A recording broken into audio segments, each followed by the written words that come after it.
পুরস্কারটা আমার কাছে এসছে সবথেকে বড় হচ্ছে সাহস হিসেবে। এক হচ্ছে ধরো একটা পুরস্কারের অনেকগুলো স্তর থাকে, মানে ধরো রাউন্ড থাকে, 7টা 8টা, কোনো কোনো জায়গায় 10টা, কোনো কোনো বড় প্রতিযোগিতায় 40 নম্বর রাউন্ড থাকে। সেখানে ধরো কোনো জায়গায় জাজের সংখ্যা হয়তো 14টা 15টা 20টা, তারাও হয়তো দিকপাল ফটোগ্রাফাররা।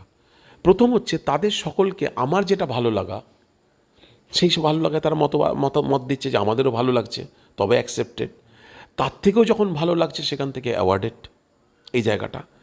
তার ফলে যখন ক্রমাগত বিভিন্ন জায়গায় জাতীয়, আঞ্চলিক, রাজ্য, বিভিন্ন স্তরে বিভিন্ন ক্ষেত্রে, আমি প্রফেশনাল থেকে আরম্ভ করে অ্যামেচার সেগমেন্ট, প্রফেশনাল সেগমেন্ট, সব জায়গায় একসঙ্গে লড়াই করেছি।